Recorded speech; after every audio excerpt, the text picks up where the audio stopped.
this is an example. I didn't make this up. This is something that a lot of the schools use. This phrase, and Britannica uses this, this notion of the great conversation. And what they say is that this conversation's been happening for all cultures, for all time, and it's the conversation around these perennial questions. What's the best kind of society to have?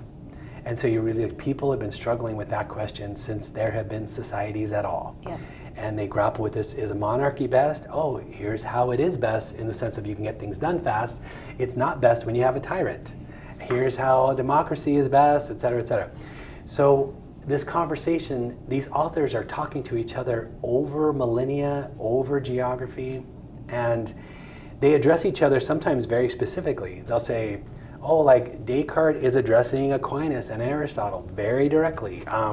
Kant and people like Locke are addressing Descartes, and Newton is addressing Galileo, and so on, and Galileo is addressing Aristotle, and so on. And you realize, wow, I'm part of this conversation that they're happening. I'm engaged in it, I'm thinking, and I'm pressing myself. And so to me, I don't want to learn any other way. I love learning like this.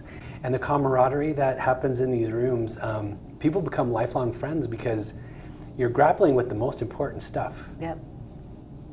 And again, we talked about theology, but also things like mortality. So we're all wondering about that, where most of us have lost loved ones. But you're thinking about your own mortality. It's like, oh, how do you think about this? Or how do you think about, how would you come up with a way to be moral, especially in complicated situations? We're all with it. And most of us have done things that we regret. So you think, oh, how do people talk about how to be moral, or how do you deal with appetite and desire? Those are things we all have to grapple with. It just feels like a life's work. So I guess I value that the most. And here's Flannery O'Connor and her short stories. And you're saying, okay, my job is I'm at the feet of Flannery O'Connor, and I'm going to read her story to the best of my ability and try to understand where she's coming from.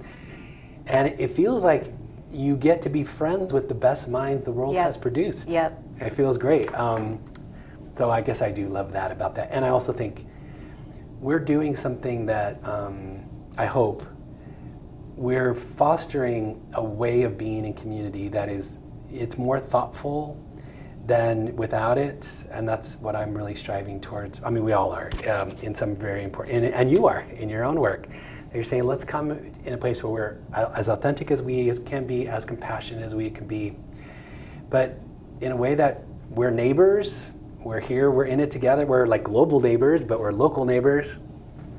But how can we come to some truth together and ways forward that are contributing to all of our flourishings? Yeah.